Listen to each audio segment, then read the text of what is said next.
Regarde.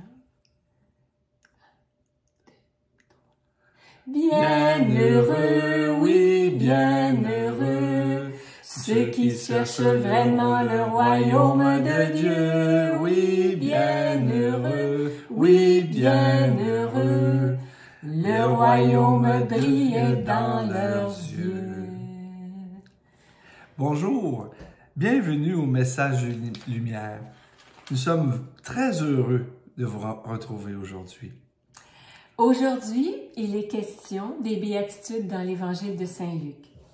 Nous voudrions revenir sur 2 versets de ces béatitudes.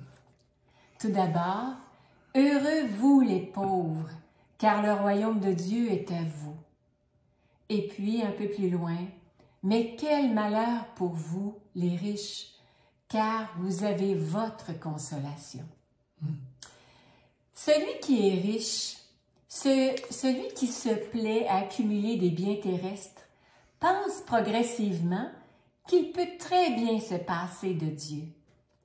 Au contraire, le pauvre au niveau matériel n'a pas d'appui humain et est comme invité à se tourner vers Dieu.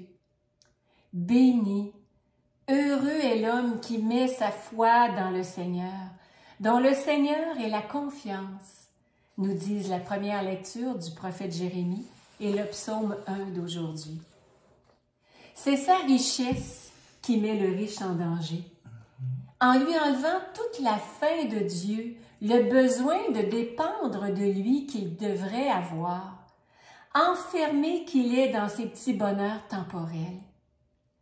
Le malheur des riches, c'est qu'ils oublient que Dieu est le seul capable de combler l'appétit infini de bonheur qui est en l'homme. Le riche est donc trompé par son argent.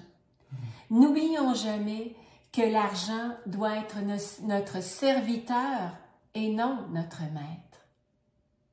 Or, ce qui est sûr, c'est que le compte en banque ne passera pas la ligne de l'éternité. La richesse qui promet le bonheur est une menteuse.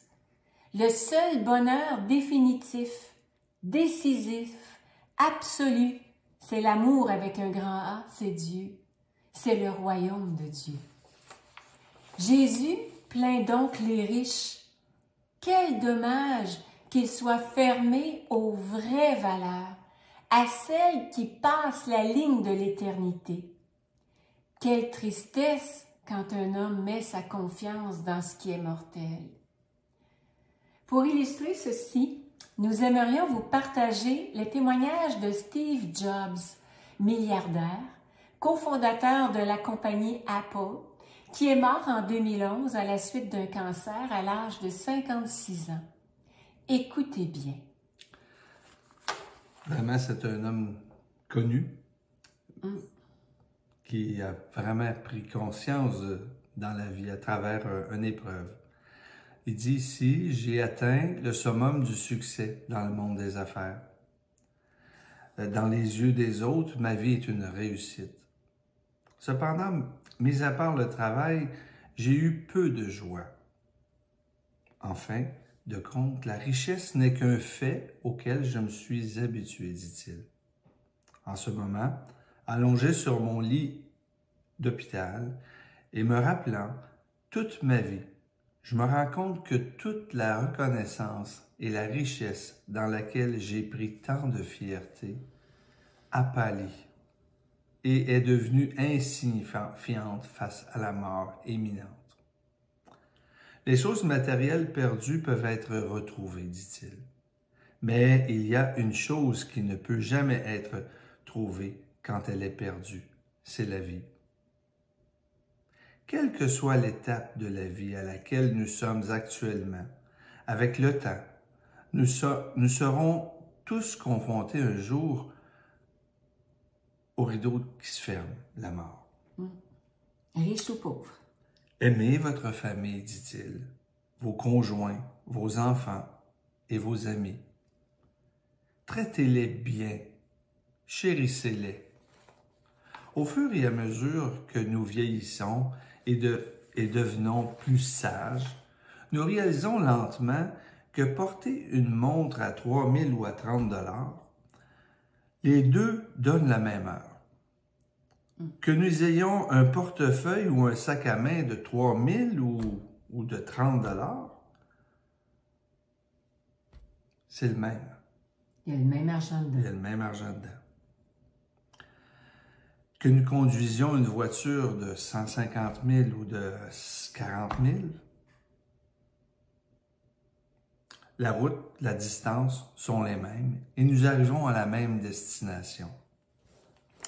Vous réaliserez que votre véritable bonheur intérieur ne provient pas des choses matérielles de ce monde.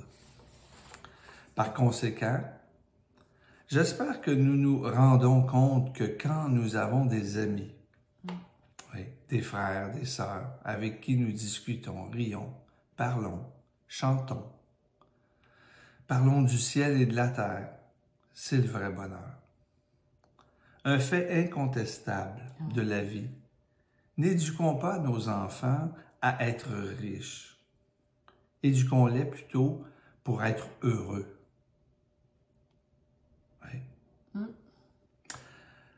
Quand ils grandiront, ils connaîtront la valeur des choses et non le prix. Et non le prix. Oui. C'est beau, hein? Cette histoire-là, ça nous a frappé dans le cadre des béatitudes. En conclusion, ce n'est pas la richesse que Jésus critique, ni les riches, Non. mais cette richesse aveuglante, cette fortune sans partage, cette illusion d'un bonheur fondé uniquement sur l'avoir et sa propre gloire. Là-dessus, au revoir. Et à la prochaine. Jésus.